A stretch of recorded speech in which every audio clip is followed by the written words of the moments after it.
Hello students, तो चलिए सभी बच्चों का एक नए और रैंकर टॉक कह सकते हैं, पॉडकास्ट कह सकते हैं, इंटरव्यू में एक बच्ची के साथ आज सभी बच्चों का स्वागत है। इसके पहले हमने एक हमारे स्टूडेंट क्रिस का इंटरव्यू लिया था, 99 मार्क्स उसके केमिस्ट्री में थे, लेकिन वो बच्चा हमारा बायोलॉजी ग्रुप से था। तो आज हम एक और स्टूडेंट का इंटरव्यू ले रहे हैं जो मैथ्स ग्रुप से है, 12th स्टैंडर्ड में जो मैथ्स ग्रुप था, और अभी इन्होंने भी केमिस्ट्री में, फिजिक्स में, मैथ्स में अच्छे मार्क्स फोड़े। गुड सेट में यार बहुत ही तगड़ा फोड़ा है। इनका क्या मेरिट रैंक था, अभी वो कौन से कॉलेज में पढ़ रहे, बस इनके साथ भी वो सारी बातें करेंगे जो आप सारी चीजें सुनना चाहते कि एग्जाम के 1 महीने पहले, 2 महीने पहले कैसे प्रिपरेशन करनी चाहिए, नहीं करनी चाहिए, जेई देना चाहिए, नहीं देना चाहिए, गुड सेट बेस्ड एडमिशन ले तो क्या होगा, बहुत सारी बातें होगी। इनसे भी हम पूछेंगे आप 12th में सीरियल देखते थे, नहीं देखते, राइट, सारी बातें होगी। तो सबसे पहले आप धार्मी आपका खुद का इंटरव्यू दीजिए, आपका क्या नेम है और आपका क्या 12th स्टैंडर्ड का रिजल्ट था। जय स्वामीनारायण, મારું નામ ધાર્મી પટેલ છે। હું મારો 12th માં અહીંયા આવતી હતી ટ્યુશનમાં। મારે ફિઝિક્સમાં 96 હતા, કેમિસ્ટ્રીમાં 95 અને મેથ્સમાં 96 હતા અને ગુડ સેટમાં 120 માંથી 115.25 હતા। હા, ગુડ સેટમાં 115.25 120 માંથી 120 માંથી 115 પોઈન્ટ સમથિંગ, मतलब કે 3-4 MCQ ખાલી કોઈક જગ્યા પર રોંગ છે। યસ, તો હવે જસ્ટ તમારું 10th પછી ડિસાઈડ જ હતું કે મેથ્સ ગ્રુપ જ લેવાનું છે? 10th માં મને પહેલેથી મેથ્સ બહુ ગમતું હતું અને મેથ્સ જ ડિસાઈડ હતું અને ઘરેથી બી કાંઈ નહોતું કે તારે જે લેવું હોય એવું જ, ઘરેથી કાંઈ બી નહોતું કીધું, તને જે ગમે તું લઈ શકું છું એમ। તો એટલે મેં મેથ્સ ડિસાઈડ જ હતું, મને તો 8th સ્ટાન્ડર્ડથી જ મેથ્સ જ લેવું હતું, બધું ખબર હતી કે 11th 12th માં તો હું મેથ્સ જ લઈશ એમ। બાયોલોજી નહોતું ગમતું એટલે મેથ્સ લીધું કે મેથ્સ ફાવતું હતું એટલે લીધું? મેથ્સ ફાવતું હતું એટલે લીધું હતું। હા, એમ કે બહુ જ બધા સ્ટુડન્ટ્સ ને એવું હોય છે कि यार बायोलॉजी समझ में नहीं आती है, बायोलॉजी डिफिकल्ट लगता है, सॉरी मैथ्स नहीं समझ में आता है, मैथ्स डिफिकल्ट लगता है, इसलिए बायोलॉजी ले, बायोलॉजी में इंटरेस्ट है इसलिए बायोलॉजी ले रहे। लेकिन अभी तो 12th स्टैंडर्ड का भी एंड आ चुका है, बच्चों जो बच्चे देख रहे हैं, शायद 11th वाले बच्चे देखेंगे तो भी यार उनके लिए तो भी यार स्ट्रीम तो सिलेक्शन हो गया। तो सबसे पहले एक सबसे मेन इंपॉर्टेंट क्वेश्चन कि आपका ऑल ओवर गुजरात में, ये जो गुजरात बोर्ड का जो रिजल्ट आया, गुड सेट का रिजल्ट आया, तो मेरिट रैंक क्या था आपका? 42 मेरिट रैंक था। तो पूरे गुजरात में से 1 लाख से भी ज्यादा, नियरली 1 लाख प्लस ऊपर 20-30,000 कुछ बच्चे रहते, तो उनमें से आपका पूरे गुजरात में आपका रैंक आया था 42। बढ़िया है, लेकिन 42 रैंक आने पर भी एक और चीज इनको लगता है कि 42 की जगह पर 41 होता तो कुछ बेनिफिट होता। जिन बच्चों को लगता है कि 1 मार्क्स की क्या वैल्यू है, तो आप 1 मार्क्स की जो भी वैल्यू है उसका कुछ नंबर्स में, रुपीज में बता सकते हैं कि कितने रुपीज आपने 1 मार्क्स के लिए पे किए? 1.25 लाख पर ईयर। तो टोटल 8 से 10 लाख। 1 मार्क्स कम आया, इसकी वजह से वो भी 8 से 10 लाख रुपए, मतलब 1 marks is equal to 8 to 10 lakh rupees हो गया। अगर 1 मार्क्स ज्यादा हो जाता तो नहीं भरना पड़ता वो। तो इतना पैसा, मतलब कॉलेज का जो फीस है, डोनेशन नहीं है ये कॉलेज का फीस है। आपकी कॉलेज का कुछ ऐसा सिस्टम है ना क्या? हाँ, वो क्या सिस्टम है, थोड़ा कुछ बताइए शॉर्ट। हमारी कॉलेज में ऐसा है कि कुछ सीट्स होती है, गवर्नमेंट सीट्स होती है, जैसे 19 सीट्स से टोटल, तीनों ब्रांच से। उसमें अगर आपको मिल जाता है तो ट्यूशन फीस, मतलब ट्यूशन की जो फीस होती है वो नहीं भरनी है, सिर्फ हॉस्टल में जो आप रहते हो उसकी फीस भरनी है। तो अगर आप ऐसे इतने अच्छे स्कोर करते हो, इतना अच्छा फोड़ते हो, टॉप 40 में, मैं बोलती हूँ टॉप 30 में आओ, तो आपको अच्छा है, बहुत बढ़िया है। तो मतलब आप समझ रहे हो कि जो बच्चे ऐसा समझ रहे कि सर 1 मार्क्स से क्या हो जाएगा, 1 मार्क्स का जो मेरिट में इफेक्ट पड़ता है, उसके बाद जो एडमिशन प्रोसेस, फिर उसके बाद जो ये फीस, जो पैकेज या जो भी वो चीजें तो बाद में, सैलरी जो भी होगा, वो इनकम, वो सभी बाद में। अभी पहले सिर्फ 1 मार्क्स के लिए आप इतना अभी दे रहे हैं। तो कुछ बच्चे मेडिकल ग्रुप में, जब 12th में जो बायोलॉजी वाले बच्चे, शायद उनको भी किसी का ऐसा एग्जाम्पल आपके पास होगा या आप भी फेस करेंगे। सिर्फ 1 मार्क्स जो है ना, वो कितना मतलब आपके लिए डिफिकल्ट हो सकता है। ये बच्ची उस वक्त मुझे मिली थी, उसने बताया कि सर अगर 1 मार्क्स थोड़े, मतलब 1 मार्क्स नॉट एग्जैक्टली 1 मार्क्स, उससे भी थोड़ा और ज्यादा होता, गुड सेट में शायद 0.25 भी ज्यादा आ गए होते ना, तब भी मिल जाता। Not a 1 marks, less than 1 marks, 1 marks से भी अगर थोड़ा भी अंदर हो जाता, 0.25, 0.30, 0.40, क्योंकि कोई एक क्वेश्चन जब रॉन्ग हुआ उसकी वजह से नेगेटिव मार्किंग हो गया था, और वो 0.25 की वजह से मेरिट में उनका रैंक कुछ किसी और बंदे से 1 नंबर पीछे, तो उसकी वजह से उनको 10 लाख रुपए पे करने पड़े। तो समझ रहे हो 1 मार्क्स की कितनी वैल्यू है। चलो, तो अभी आपका जो 12th स्टैंडर्ड है, तो 12th स्टैंडर्ड में आपकी जर्नी तो मैंने देखी है, आप आपकी लाइफ की कुछ जर्नी थोड़ी शॉर्ट में बताओ कि आप कितने आवर्स पढ़ते थे, स्कूल का आवर्स आपका क्या था, कोचिंग के आवर्स कितने थे, रीडिंग के कितने आवर्स आपके थे, पूरे दिन का शेड्यूल कैसा था आपका? पहले तो स्टार्टिंग में जब 12th में आए तो तब तो सब मतलब ऑनलाइन था, तब तो अच्छा टाइम मिलता था, तब ज्यादा मतलब स्टार्टिंग में ऐसा ही था कि फिजिक्स में टफ चैप्टर चलाया था, केमिस्ट्री में नॉर्मल चैप्टर थे, मैथ्स में भी नॉर्मल थे, बट फिजिक्स में ज्यादा कवर हो गया था स्टार्टिंग में। और मैं तो कैसा करती थी, सुबह उठूँ, जो रेगुलर क्लासेस हो, मैं 6 बजे जैसा उठ जाती थी, फिर थोड़ा बहुत मैं जो टफ टॉपिक है वो करती थी, फिर मैं मतलब पूरा पूजा पाठ वो सब बताती थी, फिर बाद में ऑनलाइन क्लास होता था, उसमें मैं ऑनलाइन क्लास पढ़ती नहीं, वो साइड में रख देती थी और ट्यूशन का करती थी। ट्यूशन में अगर कोई थियरी आने वाली हो, उसकी टेस्ट हो, या फिर मुझे पर्सनली भाई लगता है कि ये फ्राइडे को टेस्ट है तो उसका मुझे करना है, तो वो मैं करती थी। फिर दोपहर में जब हमारा ट्यूशन होता था उसके पहले मैं कर देती थी कि जो हमने कल पढ़ाया था सर ने वो रिवाइज करना होता है, एक बार पहले रिवाइज करके हाँ, कोचिंग जाते हो। हाँ, तो वैसा ही कर देती थी। फिर ट्यूशन जब खत्म होता था तब सर ने जो करवाया उसको ऐसे ग्राफ बना देती थी कि ये आज करवाया, ये पूरा ऐसा एनालिसिस करना है, तो कल मेरे को क्या करना है। मतलब जैसे ट्यूशन खत्म हुआ तब से मेरा न्यू डे चालू होता था। हाँ, रात को। हाँ, वहां से न्यू डे स्टार्ट होता था कि आज इतना करवाया तो मेरा कितना हुआ, मुझे कुछ पॉइंट ऐसा नहीं समझ में आया तो उसको मैं साइड में मार्क कर देती थी, फिर सर को पूछती थी बाद में। और फिर डेली थियरी, पहले मैं डेली थियरी को पकड़ती थी, मतलब जो भी डेली का समय जो भी पढ़ा है वो डेली प्रिपरेशन पहले खत्म करो, day to day wise preparation, आज का आज खत्म करो, फिर अभी जो नेक्स्ट टेस्ट आने वाला है उसकी प्रिपरेशन आप करते थे। अच्छा, और रात को कितने आवर्स आप रीडिंग करते थे? रात को तो मैं ज्यादा जल्दी सो जाती थी, 10 बजे सो जाती थी। सुबह मेरा थोड़ा ऊपर नीचे स्केड्यूल होता था, मैं 2 बजे उठती थी। तो हर तरह के बच्चे मिलते हैं आपको। जब मैं 12th में था तो मैं भी यही करता था, 10 बजे सोता था, रात को 2 बजे उठ जाता था। और वो एक नेक्स्ट लेवल एक एनर्जी होती है। हमारे एक सर ने मुझे बताया था कि यार जब भी बच्चों आप उठो, उस वक्त तो जनरल क्लास में बैठे थे, तो सर ने बताया कि जब भी आप उठो तो रात के 2 बजे आपके पेरेंट्स आपको उठा रहे तो आपने जो भी कुछ भी कंबल वगैरह कुछ भी ओढ़ के रखा है उसको लात मार के उठो। मतलब इतने एनर्जी के साथ उठो। कितनी बार, 5 बार 10 बार आपको उठाया, फिर उठ रहे, फिर बैठे बैठे ऐसे ही सो जाते, ऐसा नहीं। आपके अंदर ऐसी एनर्जी होनी चाहिए कि रात को 2 बजे भी आपको उठाया तो आप कंबल को लात मारकर उठने चाहिए। यस, एक ही बार में। मतलब ऐसा हीरो की तरह, साउथ की हीरो की तरह नहीं, मतलब कहने वाली बात, इतनी एनर्जी आपके अंदर होनी चाहिए। आप इतने विजनेट होने चाहिए कि आपको उठाया तो आपको डायरेक्टली उठने के बाद तुरंत आपको आपका विजन, आपका जो गोल है वो पता होना चाहिए, तभी आप रात को 2 बजे उठ पाते हो। 2 बजे आप खुद उठ जाते थे या पेरेंट्स 2-3 बार आपको उठाते थे? नहीं, मैं खुद ही उठ जाती थी, 2 बजे का अलार्म रखती थी। और मैं जो मेन रूम, ड्राइंग रूम बोलते हैं ना, वहां पे सोती थी, क्योंकि वहां पे ऐसा मतलब वो रूम में ज्यादातर सब सोए होते हैं तो उनको देख के फिर नींद आ जाती है। इसलिए मैं अकेली ही सोती थी कि अकेली सो, अलार्म रखती थी, उठती थी। फिर मैं जहाँ सोती थी ना, वो जो जगह पे वो मैंने बेडशीट वो रख देती थी और वहां पे नीचे ही बैठी थी। देखो, हर कोई भी जो रैंकर बच्चा है ना, हर बच्चे के स्टोरी में ये सुनने को मिलता है। जब हमने वो क्रिस के साथ रैंकर टॉक किया था तो वो भी बच्चा बोल रहा था कि मैं नीचे, मैं खुद के बारे में याद करूं तो मतलब हम इतने अच्छे नहीं होते कि सारी चीजें, बॉयज तो इतने अच्छे होते ही नहीं कि सारी चीजें मतलब ऐसे संभाल के रखते। तो पूरे जो बेडशीट, जो भी हमारा पलंग है, सभी बुक्स ऐसे बस ऐसे बिखरी पड़ी हुई है और मैं नीचे बैठकर पढ़ता था। और हमारे घर पर तो उस वक्त एसी भी नहीं था, तुम्हारे घर भी शायद नहीं, तो मैं तो यार नीचे बैठा हूँ और यार इतनी गर्मी लग रही है, तो मतलब ऐसे विंडो खुली है, पंखा ऊपर घूम रहा है, इतनी गर्मी। तो कभी कभी तो मतलब ऐसे इतनी गर्मी लग रही है कि टी शर्ट भी निकाल के बैठ जाते थे, मतलब नीचे बैठकर पढ़ाई करते ताकि नींद ना आ जाए। देखिए, अगर आपने बेड पर बैठकर पढ़ाई की तो धीरे धीरे कब एंगल चेंज हो जाएगा पता ही नहीं चलेगा। और वाइब्रेशंस होता है ना, बेड में हम सोए होते वही वाइब्रेशन होता है, नीचे बैठते हैं तो पूरा अलग माहौल होता है, वहां पे हम सोते नहीं ना, इसलिए। हाँ, देखो भी यार, ये वाइब्रेशन का भी एक अलग साइंस है। यार जिस रूम में आप पढ़ने बैठते हो, आप अगर जो एक एटमॉस्फेयर रहता है ना, उस एटमॉस्फेयर की कुछ ना कुछ एक एनर्जी कह सकते हैं कि वो एनर्जी, उसके वहां पर एक वाइब्रेशंस होता है।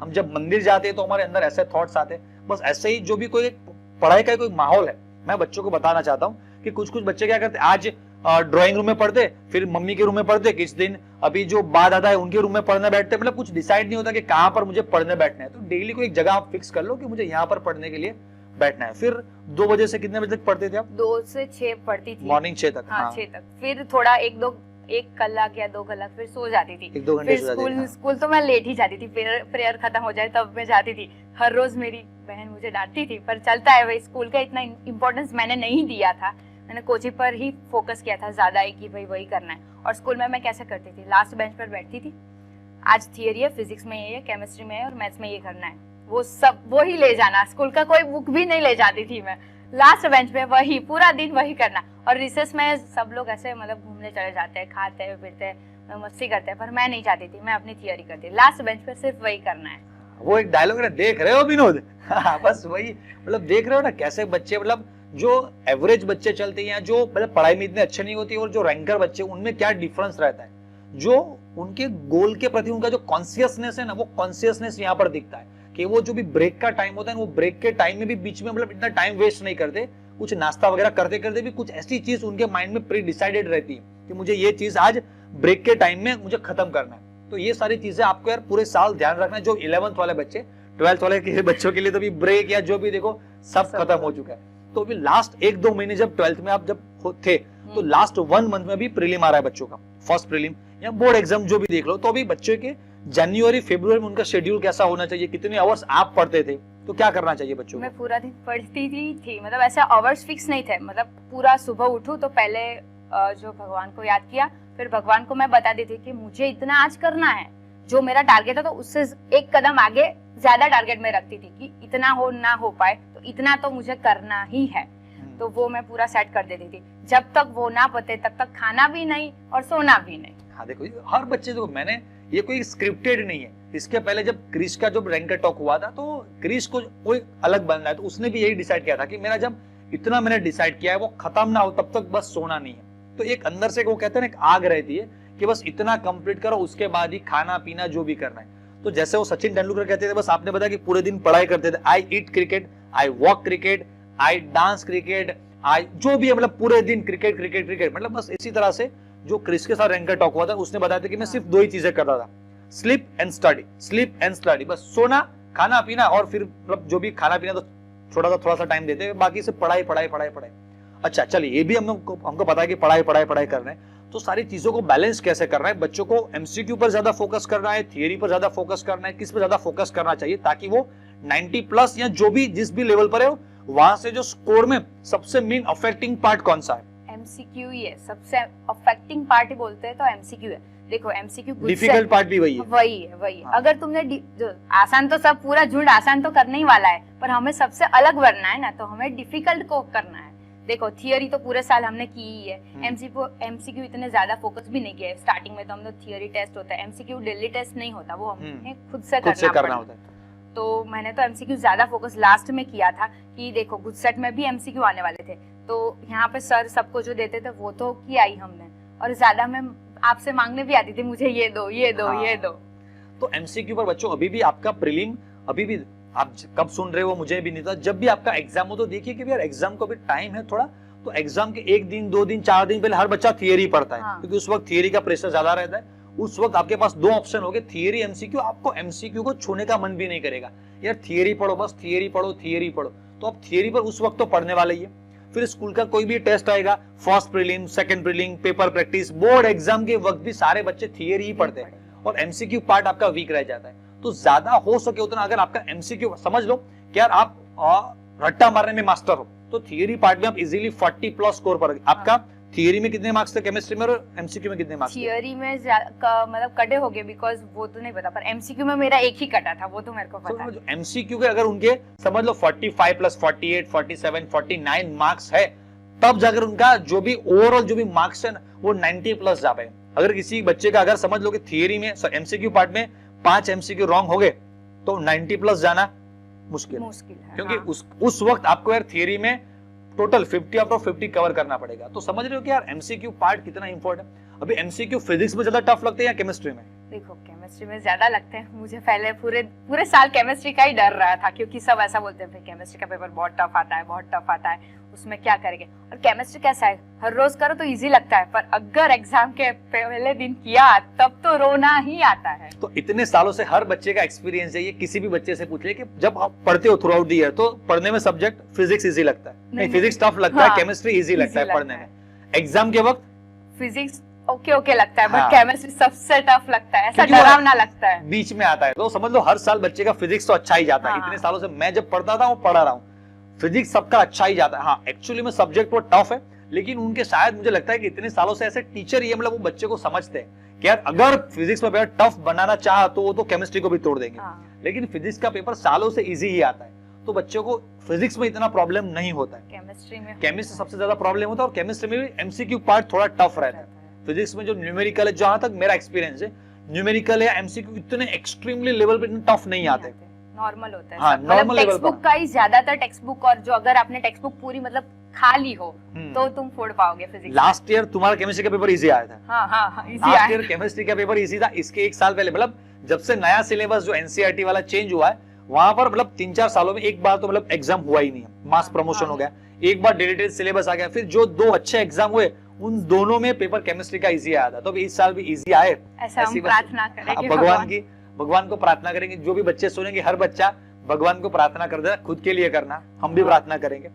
चलिए अभी एक डिप्रेशन वाला फेज आपके साथ डिस्कस करेंगे कि आपको, मैंने देखा है कि पूरे साल आपके अंदर कुछ डिप्रेशन नहीं था इतना, आप एक एनर्जेटिक, कुछ मोटिवेटेड रहते, लेकिन एग्जाम के बाद आप भी लास्ट 1 वीक आपका कैसा था? मतलब ऐसा लग रहा था कुछ नहीं आएगा, मतलब 70 आज भी बहुत है, ऐसा था। हर बच्चे का, किसी भी बच्चे, रैंकर बच्चे का आप देख लो, इनके साथ हमने एक इंटरव्यू, मतलब एक क्रिस के साथ किया था, इनके साथ किया, एक और भी एक पॉडकास्ट हमने किया है, राइट? तो हर जिसी के भी साथ आप डिस्कस करो, कि जिसी के भी साथ रैंकर के साथ बात करो, हर बच्चे का यही होता है कि लास्ट वीक ऐसा ही लगता है कि 70 भी आ जाए तो बहुत अच्छा। जितना ज्यादा पढ़ते उतना टेंशन ज्यादा बढ़ता है। ये नहीं आ रहा है, ये नहीं आ रहा है। और जब टेस्ट लिए थे ना यहाँ पे केमिस्ट्री में, मेरा सेम ऐसा ही हुआ था कि केमिस्ट्री का टेस्ट लिया, एमसीक्यू इतने टफ पूछे थे सर ने, मुझे याद है। मैं घर पे जाई और फिर बैग रखी और मेरा रोना शुरू हो गया। फिर थोड़े आधे घंटे बाद मैंने सर को फोन किया कि सर लागे છે કશું નહીં થાય, નહીં આવડતું, કશું નહીં આવડતું, હું શું કરીશ બોર્ડની એક્ઝામમાં?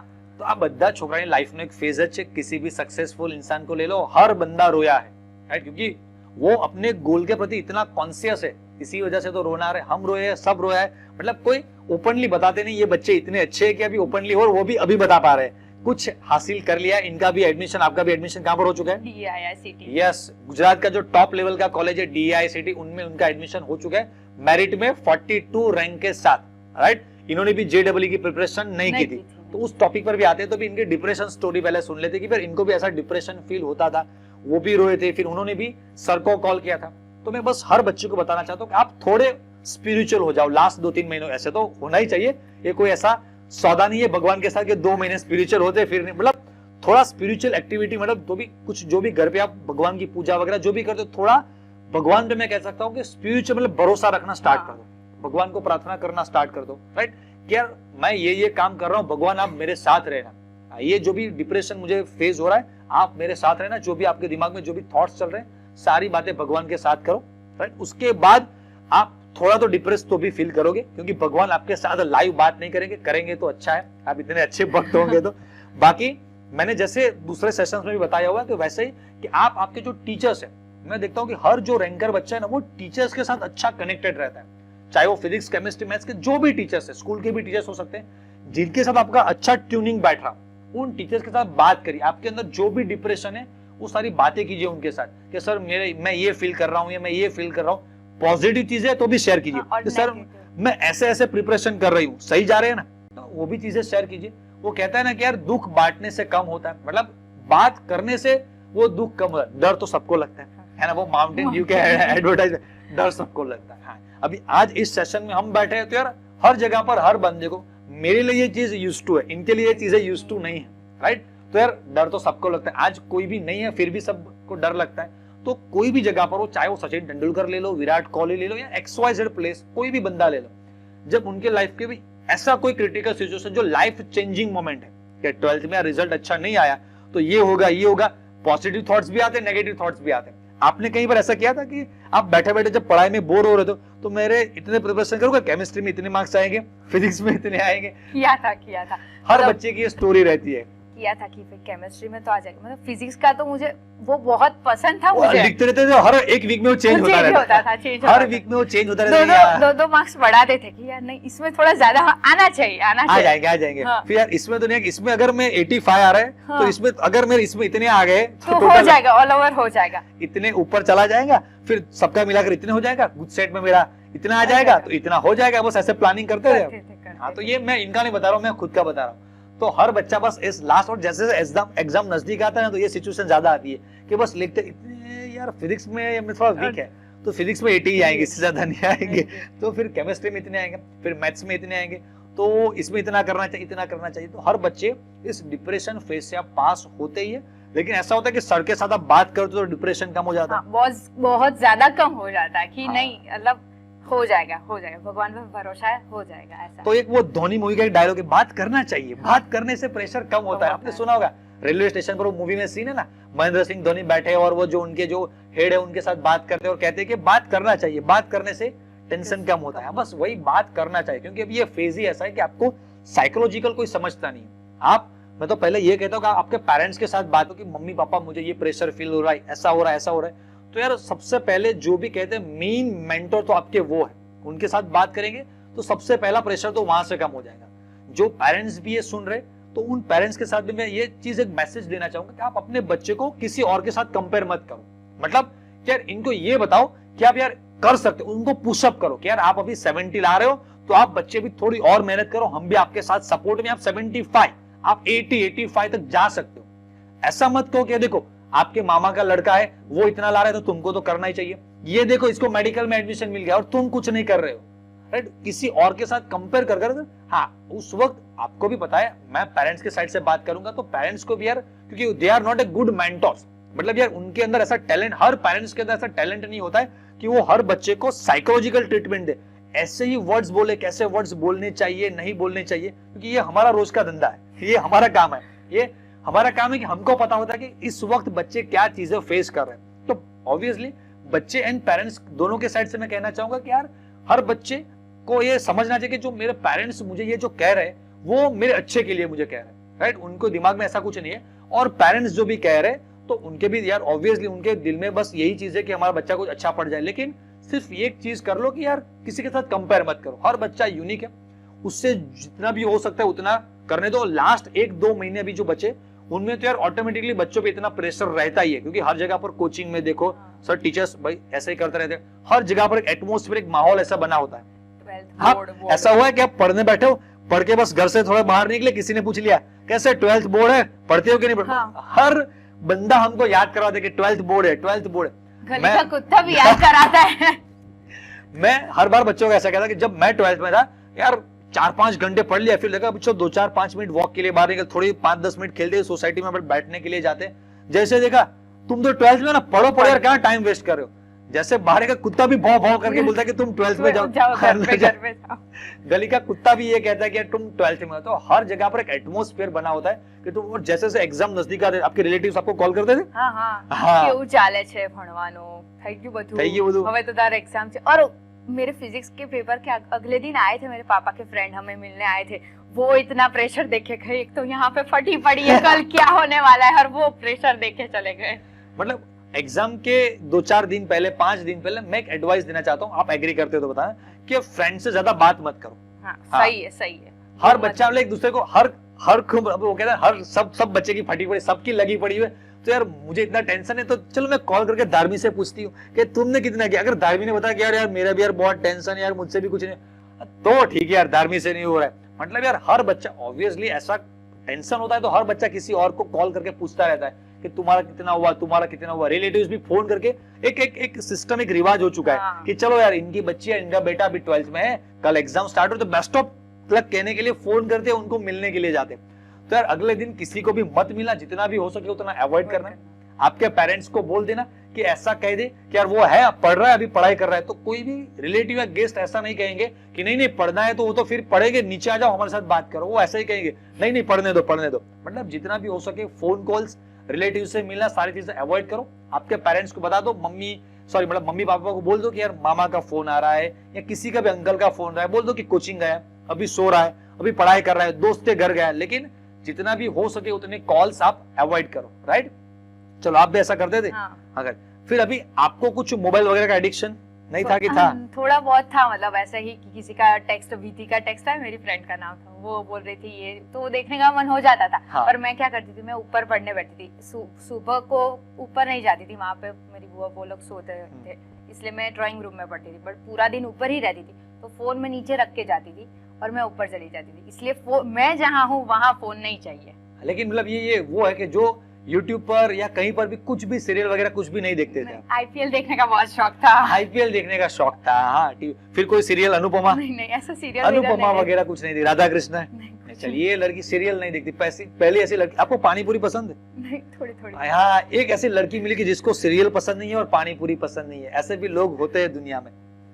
चलिए अभी एग्जाम के कुछ एक मुझे याद है कौन सा पेपर था, या वो आप हमारे कोचिंग के टेस्ट थे या बोर्ड एग्जाम के एक दिन पहले कुछ आपने मुझे कॉल किया था और आधे घंटे तक वो फोन चला था, वो सिचुएशन क्या थी? अभी आप याद करवाओ। हाँ वो क्या था वो फेज, ताकि बच्चे भी रिलेट कर पाए कि यार हमारे लाइफ में भी ऐसा फेज आने वाला है, तो डरे नहीं और रेडी रहे पहले से। क्या था वो? मैंने 2 बार कॉल किया था, यहाँ पे पेपर खत्म हुआ तब बहुत गंदा गया था, तब कॉल किया था कि सर नहीं हो पाएगा, लगता है कुछ नहीं आ रहा है। मुझे याद है कि सबको आ रहा है, मेरे को नहीं आ रहा है। हमारे केमिस्ट्री में सब बच्चों को एक सोल्यूशन गुजराती में जो छोकराओ છે ને સેકન્ડ નંબરનું જે આપણું ચેપ્ટર છે, તો બધા સ્ટુડન્ટ્સ ને એકદમ એને ન્યુમેરિકલ્સ આખો વર્ષ તમે એટલા બધા ટેસ્ટ આપેલા હોય, એટલી બધી પ્રિપરેશન કરી લ્યો, तो हर बच्चे को वो न्यूमेरिकल्स टेक्स्ट बुक के न्यूमेरिकल्स है, तो हर बच्चे को वो न्यूमेरिकल्स आता ही है। मतलब इनके टेस्ट हमने 1-2 वीक एग्जाम बोर्ड एग्जाम के 2-3 वीक पहले जितने भी इन्होंने यहाँ पर कोचिंग में ट्यूशन में जो सारे टेस्ट दिए थे, हमने देखा था सब जगह पर उनके मार्क्स इजीली 85 प्लस 90 प्लस चल रहे थे, और न्यूमेरिकल्स तो काफी इजी थे, हर बच्चे को आता है, एवरेज बच्चे को भी आता है। और ये मुझे फोन करके बोल रही है कि सर सेकंड चैप्टर का कोई भी एक भी न्यूमेरिकल मुझे नहीं आता है। हाँ, मैं वही तो पहले तो मैं शॉक हो गया कि यार इतना गंदा पड़ा है, फिर मुझे समझ में आ गया कि ये यार ये वो बात है कि यार इनके टेस्ट में तो अच्छे मार्क्स आए थे जो भी ट्यूशन के जो टेस्ट कंडक्ट के, लेकिन बोर्ड एग्जाम का प्रेशर इतना होता है, तो आप मतलब प्रेशर में रॉन्ग हो जाता है। मतलब सब जैसे पेपर खत्म हुआ ना तो सब बोल रहे थे, फ्रेंड्स बोल रहे थे अच्छा गया, ये तो थियरी पार्ट इजी था। मैंने बोला मेरे को तो कुछ नहीं आया, मैं क्या करूंगी, बोर्ड की एग्जाम नेक्स्ट वीक है, मुझे कुछ आ ही नहीं रहा है। तब तो कुछ नहीं हुआ। जैसे ही मैं साइकिल से घर जा रही थी वही कंटिन्यूस वही थॉट आ रहा है, मेरे को नहीं आ रहा है, नहीं आ रहा है। फिर मैंने बोला अजय सर को कॉल करना ही पड़ेगा अब तो। फिर अजय सर ने समझाया कि तो नहीं, लिटरली मतलब वो वैसी फीलिंग थी कि यार आपको चैप्टर 2 कुछ भी याद नहीं, ब्लैंक हो गया था। हाँ ब्लैंक, आउट ऑफ ब्लैंक, मतलब पढ़ा ही नहीं है, ऐसा ही हो गया था। तो अभी यार इस सिचुएशन से फिर बाहर कैसे निकले? मतलब अजय सर को कॉल किया, फिर उन्होंने बताया ये तो प्रेशर में हो जाएगा, बोर्ड के वक्त ऐसा नहीं होगा। अभी हो गया ना, इसीलिए बोर्ड के वक्त नहीं हो रहा है, होगा नहीं है। अच्छा है ना कि अगर यहाँ पे ही हो गया, अगर रूटीन टेस्ट में वो हो जाता है तो हमें एक्सपीरियंस रहता है कि नहीं हमें प्रेशर में नहीं आना है, काम डाउन पूरा शांति से करना है। मुझे आता है उतना, एग्जाम हॉल में किसी को नहीं आता है। बस हाँ, ये सेंटेंस तो आपको याद रखना है। हाँ वही रखना है। अभी हमारी कॉलेज की एग्जाम हुई थी, तब भी मैं ऐसे ही कॉन्फिडेंट थी, मुझे नहीं आया तो पूरे एग्जाम हॉल में किसी को नहीं आएगा, मुझे आया तो सबको आएगा, ऐसा। हाँ देखो, ये मैं जब पढ़ता मेरे सर ने भी ये सेंटेंस मुझे दिया था, मैं भी बच्चों को ये बोलता हूँ कि एग्जाम के वक्त तो इतने कॉन्फिडेंट रहो कि यार हमारा जैसा कोई नहीं है। अगर ये क्वेश्चन मुझे नहीं आता है तो साला यहाँ पर पूरे हॉल में ऐसा कोई एग्जाम सेंटर में पूरे गुजरात में या किसी जगह कोई भी एग्जाम में कोई ऐसा बंदा नहीं है, क्योंकि मैंने इतनी प्रैक्टिस की है। तो यार मुझे भी ये क्वेश्चन समझ में नहीं आ रहा, मैं नहीं सॉल्व कर सकता हूँ, तो यार कोई और तो नहीं कर पाएगा। तो इतना कॉन्फिडेंट आपको रहना उस वक्त, आप मतलब पढ़ा है नहीं पढ़ा है, कॉन्फिडेंस उस वक्त। हाँ। सबसे मेन चीज है कॉन्फिडेंस, है ना। एक आपको याद होगा एग्जाम के 1-2 वीक पहले मैंने एक वीडियो अपलोड किया था, एक बोर्ड एग्जाम का डर। हाँ, तो वो एक सिचुएशन होती है कि यार बोर्ड एग्जाम के बाद आपको यार इतना टेंशन हो जाता है कि हर बच्चे को वो टेंशन फील होता है। और इसने बताया, आप ऑनेस्टली बात कर रहे हो, है ना। हाँ, ये ऑनेस्टली बता रहे कि ऐसा हुआ था, ये सिचुएशन मैंने भी उस वक्त फेस की थी, लेकिन अभी मुझे याद नहीं। लेकिन ये बोल रहे कि लिटरल ऐसा हो चुका था कि यार कुछ भी नहीं है, चैप्टर नंबर 2 जो पूरा ब्लैंक हो चुका है, ब्लैंक आउट ही हो गया। मतलब पता ही नहीं चल रहा मैं क्या कर रही हूँ, और पूरा ब्लैंक, કઈ રાસ્તો જ નહીં દેખાઈ રહ્યો કે શું કરવાનું છે મારે આગળ, શું નથી કરવાનું, એવું લાગે છે જિંદગીથી હારી ગયા। એ ટાઈમે એટલું ગંદુ લાગતું હતું કે ભાઈ બસ अब यहाँ पर जिंदगी हमारी खत्म हो चुकी, कोई रास्ता नहीं है आगे। तो फिर वो टेंशन कैसे खत्म हुआ? बोर्ड एग्जाम के जब पेपर लिखने बैठे था वो टेंशन था? नहीं, तब नहीं था, क्योंकि सब टीचर्स ने बताया था कि नहीं तुम्हें टेंशन नहीं ले, तुमने पूरे साल इतनी मेहनत की है, तुम्हें कॉन्फिडेंट, मोर देन कॉन्फिडेंट होना चाहिए। ऐसा था कि जैसे जैसे घर से स्कूल की तरफ जा रहे हो टेंशन बढ़ता। हाँ, वो सिचुएशन तो हर की। और अभी जो इस साल जो बच्चे एग्जाम देने वाले, उन्होंने लाइफ में कभी भी बोर्ड एग्जाम नहीं दिया, 10th में मास प्रमोशन वाले बच्चे, तो यार उनको तो यार फर्स्ट एक्सपीरियंस है कि कैसा बोर्ड एग्जाम होता है। लेकिन एक पेपर फिजिक्स का खत्म हो, फिर उसके बाद वो टेंशन थोड़ा धीरे धीरे हो जाएगा। फिजिक्स का अच्छा जाएगा ना तो धीरे धीरे ऐसा हो गया, नहीं हो जाएगा और एक पैटर्न पता चल जाएगी कि नहीं ऐसा ही करना है, मुझे पेपर देखना है। देखो पहले एग्जाम हॉल में जाओ ना, किसी से बात ही मत करो, सिर्फ भगवान से बात करो। अगर आपने किसी से बात की तो वो आपको इतना डिप्रेस करा देगा कि तुमको आता होगा तो भी तुम 0 लेके आओगे। हाँ। इसलिए बात ही मत करो। और वैसे भी 1-2 वीक एग्जाम के पहले सब फोन रख दो, फ्रेंड्स को भी टाटा बाय बाय बोल दो, अपना मैं, मेरा काम और मेरे भगवान, बस इतना ही याद रखो। भगवान हर मतलब जितना एग्जाम नजदीक है भगवान ज्यादा याद आएगा, भगवान भगवान भगवान होने लगा। भगवान देखे कि साला पूरा साल मेरे को याद नहीं किया, आज भगवान भगवान कर रहा है। हाँ, तो लेकिन ये है। यहाँ एक और भी एक लड़की है हमारे यहाँ जिसे माइक्रोसॉफ्ट वाली दीदी, मतलब जिनका माइक्रोसॉफ्ट में काफी अच्छा पैकेज लगा है, उनका भी यार इंटरव्यू हम अपलोड करेंगे। तो यार हर बच्चे के बारे में बात करें, हम क्रिश के बारे में भी बात करें, तो हर बच्चा भगवान भगवान, मतलब वो थ्रू आउट, जब पहले से एग्जाम नजदीक आया तब से नहीं, पहले से मैं इनको जो जानता हूँ, हर बच्चे का जो भगवान के प्रति इनका जो विश्वास है, जो उनके प्रति निष्ठा है, जो ट्रस्ट है ना कि यार भगवान हमारे साथ है, यार वो चीज बहुत ही आपको मोटिवेट करती है। बाकी उस वक्त यार किसी भी कुछ भी मोटिवेशन कुछ भी यार काम नहीं लगेगा, कुछ भी क्या, उस वक्त सिर्फ भगवान ही एक सहारा रहेगा जो आपको यार उस वक्त आपके साथ एग्जाम हॉल में आपके पास बैठेंगे और वो कहेंगे बच्चा तो डर मत, मैं तुम्हारे साथ हूँ। और वो जो कॉन्फिडेंस रहता है, वो फीलिंग होती है नेक्स्ट लेवल की।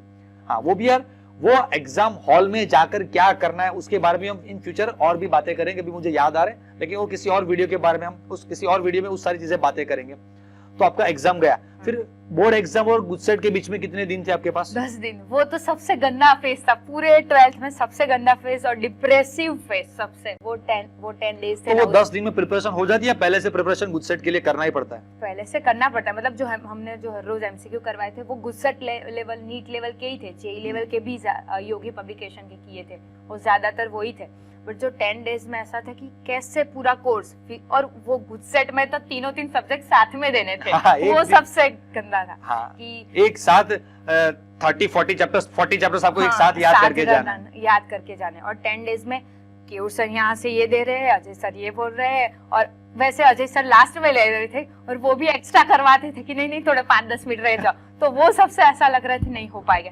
यहाँ सुबह 8 बजे आते थे गुजसेट में, 2 बजे घर जाते थे और फिर लगता था कि कुछ नहीं करना है, कैसे पहले फिजिक्स करे या मैथ्स करे या केमिस्ट्री करे। और मैथ्स में कैसा था कि वो थोड़ा टफ रहता था नॉर्मल से, तो उसमें ऐसा लगता था कि अगर पूरा दिन मैथ्स ही चला गया तो फिजिक्स केमिस्ट्री तो हम कर ही नहीं पाएंगे। तो वो सब पूरा मतलब 10 डेज में ऐसा पैक्ड था, पूरा पैक्ड था। खाने का क्या, वॉशरूम जाने का टाइम नहीं था। तो मैं बच्चों आपको बस यही कहना चाहता हूँ कि यार वो जो 10 दिन है ना, वो 10 दिन में आप इतना ज्यादा कुछ नहीं कर पाएंगे क्योंकि इतना सारा सिलेबस है। आप सुबह से दोपहर तक तो कोचिंग जा रहे हो और उसके बाद ऑन एन एवरेज हर दिन समझ लो कि एक वीक आपको टाइम मिल रहा है कि लास्ट के 2-3 दिन को आपके कोचिंग में हर जगह आपको टेस्ट प्रैक्टिस भी करना पड़ता है। तो एक वीक में मतलब ऑन एन एवरेज आपको पूरा गुजसेट कंप्लीट करना है, तो हर दिन यार 4 या 5 चैप्टर आपको हर दिन करना पड़ेगा। अगर आप डेली 5 चैप्टर्स भी कंप्लीट करते हो तो 7 दिन में सिर्फ 35 चैप्टर्स कंप्लीट हो गए। तो इन एन एवरेज आपको 5-6 चैप्टर्स डेली गुजसेट लेवल के प्रिपेयर करने हैं। तो बच्चों आप क्या करो, एक एडवाइस आपको देता हूं कि आप अभी जो भी प्रिपरेशन करो, एमसीक्यू पार्ट प्रिपेयर कर रहे हो, तो जैसे मैंने आपको करवाया था फरवरी महीने में आप गुजसेट का प्रिपरेशन स्टार्ट कर दो। जो भी सारे इंपॉर्टेंट चैप्टर्स है, आपका जो पूरा ऑर्गेनिक केमिस्ट्री है, फिजिकल केमिस्ट्री के जितने भी सारे डिफिकल्ट चैप्टर्स है, तो आप गुजसेट के जो पीवाईक्यूज है, गुजसेट लेवल की जो भी प्रिपरेशन है, फरवरी में स्टार्ट कर दो। इससे बेनिफिट आपका क्या होगा कि अगर गुजसेट लेवल के क्वेश्चंस करेंगे तो ताकि वो लेवल का कोई भी क्वेश्चन गुजरात बोर्ड में आता है तो वो भी आप कर पाएंगे। और ऐसा होता है कि जनरली पूरे साल को एक बुक आप सॉल्व करते रहते हो, तो वो तो क्वेश्चंस आपको सारे याद हो जाते हैं। तो गुजसेट टाइप के नए क्वेश्चंस आप सॉल्व करेंगे, नए क्वेश्चंस भी मिल जाएंगे, नए लॉजिक्स भी सीखने को मिलेंगे और एक कॉन्फिडेंस बढ़ेगा कि हमने गुजसेट लेवल के क्वेश्चंस भी सारे प्रैक्टिस कर लिए। तो बोर्ड एग्जाम में शायद भी केमिस्ट्री, फिजिक्स, मैथ व किसी में भी थोड़ा भी बहुत पेपर टफ हुआ तो वो चीज आपको बेनिफिट वहां पर हो जाएगा। और जैसे बोर्ड एग्जाम कंप्लीट हुआ तो उसके बाद आपको इतना टेंशन मतलब नहीं लगेगा। आपको ऐसा लगेगा हाँ मैंने ऑलरेडी 8-10 चैप्टर्स गुजसेट लेवल के प्रिपरेशन कर दिए, तो नेक्स्ट 4-5 दिनों में बाकी के जो भी चैप्टर है मैं कंप्लीट करके जो पूरे 3 सब्जेक्ट एक साथ याद करने की कोशिश करूंगी। ये भी एक नया एक एक्सपीरियंस है, 3 सब्जेक्ट एक साथ प्रिपेयर करो। और उसमें भी ऐसा होता है कि मॉर्निंग में फिजिक्स केमिस्ट्री एक साथ दो और वो अच्छा नहीं गया उसके बाद बीच में ब्रेक आता है। और मैथ्स भी, उसका इफेक्ट मैथ्स पे नहीं होना चाहिए, वो भी देखना पड़ता है। हाँ, क्योंकि उसका इफेक्ट जो है मैथ्स के ऊपर यार आपका जब आता है ना तो यार वो चीजें भी डिफिकल्ट हो जाती है कि यार फिजिक्स केमिस्ट्री अच्छा नहीं गया तो मैथ्स कैसा जाएगा, मैथ्स बायो जो भी है उसका सेकंड पार्ट कैसा जाएगा, राइट। चलो और कुछ चीजें जो आपके एंड से बच्चों के साथ कहना चाहेंगे, हिंदी, इंग्लिश, गुजराती जो भी लैंग्वेज आपका बाय हार्ट जो निकलेगा।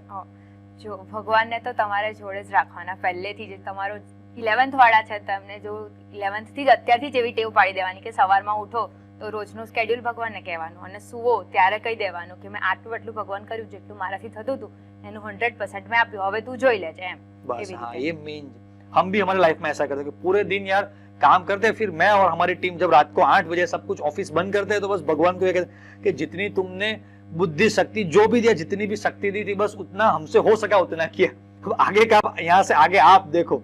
हाँ और देखो एमसीक्यू पे ज्यादा फोकस करना और पहले से ही पैटर्न रखना कि और जो 12th में जो जिनको 1 महीना बाकी है तो जो हार्ड, और मैंने वो पहले बताया था, मैं पहले आई थी तब की हार्ड है तो वो वाले एग्जाम के अगले दिन रखना कि वो एग्जाम के अगले दिन वो देख के जाओ, आप एग्जाम हॉल में जाओ तब।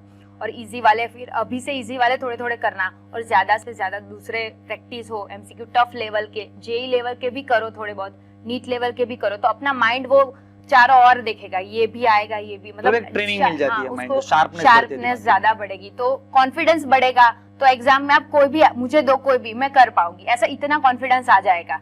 वो बोर्ड आप देंगे फिर उसके ज्यादा कॉन्फिडेंस बढ़ेगा, बोर्ड में आएगा तो मुझे गुजसेट में भी आएगा। तो ये नए जो सारे वर्कशीट हमने बनाए वो सारे वर्कशीट ऐसे बना दिए कि लेटेस्ट जो लास्ट 5 इयर्स के नीट और जेई के जो भी टेक्स्ट बुक लेवल के क्वेश्चन है, सारे क्वेश्चन उनको टॉपिक वाइज बना कर दे दिए। हमने एक पूरा पार्ट बनाया कॉन्सेप्ट बूस्टर करके, तो सिर्फ वही 70, 80, 100 क्वेश्चंस करो, वो सारे क्वेश्चंस के उनको वीडियो सॉल्यूशन भी मिल जाते हैं, तो बच्चा घर बैठकर जब भी वो चाहे तो सारे वीडियो सॉल्यूशन। और हमने एक नई चीज बनाई उसमें लेजेंड लेवल्स की टेक्निक, मतलब ये जो क्वेश्चन है तो यार ऑर्डिनरी बच्चा या किसी भी पब्लिकेशन में जो सॉल्यूशन दिया ये सॉल्यूशन ऐसा है, लेकिन एक लेजेंड लेवल की टेक्निक है कि क्वेश्चन देखकर सिंपली ऐसा कोई वर्ड्स होता है, ऐसी कोई ट्रिक होती है कि सिर्फ क्वेश्चन देखकर आप सारी चीजें सॉल्व कर लो कि ये कंपाउंड है, इसका ऑक्सीडेशन होगा तो ये होगा।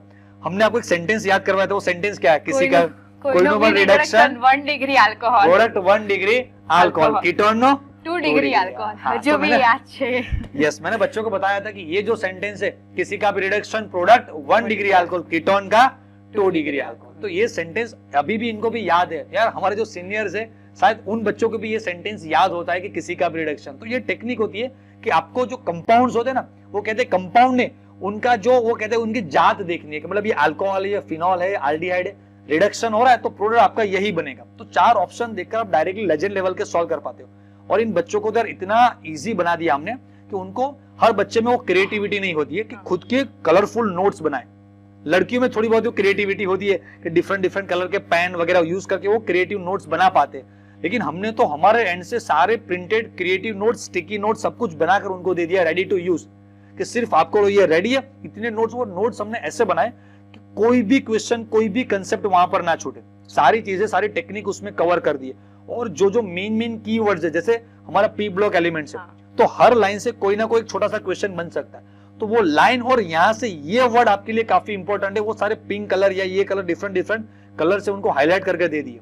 तो उनको ये रिसोर्सेज मिले हैं तो उनको यूज करना चाहिए। और आप जेलस फील करोगे, हमको नहीं मिला था। वही और सर का सपना है कि भाई कोई केमिस्ट्री में 100 और 100 लाए तो वो कोई पूरा करे, और मैं ऐसा चाहती हूँ कि कोई हमें भी, हमारे जूनियर बैच में कोई डीए में आए तो कोई तो आए, मतलब 2-3-4 हर साल एक ना एक बच्चा। हमारा अभी यार एक 4th ईयर में जय मकवाना, वो भी डीआईसीटी में, उसके बाद एक नेक्स्ट हमारी एक स्टूडेंट ईशाशा, वो भी डीआईसीटी में है, फिर ये है, तो सारे बच्चे यार अभी 50+, 30+, 40+ पैकेज में जाएंगे। तो इस साल भी हम चाहते यार सारे बच्चे ऐसे जाए, और इस साल तो हमने हमारा फैमिली बहुत बढ़ा दिया, पूरे गुजरात लेवल पर हमारा फैमिली बढ़ा दिया है। तो अभी ये फैमिली सिर्फ हमारे आनंद में मतलब रिस्ट्रिक्टेड नहीं है, यूट्यूब पर जो हमने एक कोर्स लॉन्च किया तो बहुत सारे बच्चे अभी हमारे इस जो कोर्स में, उस कोर्स में जुड़े हुए, तो बहुत सारे बच्चे ऐसे कि ऑलरेडी उनका अभी जो फर्स्ट टर्म एग्जाम है वहां पर वो 90+ चल रहे हैं। तो अच्छा है, वही मेंटेन, उससे ज्यादा मेंटेन करो। 90 आ रहे हैं तो 95 लाओ, 95 आ रहे हैं तो 99 आएंगे। एक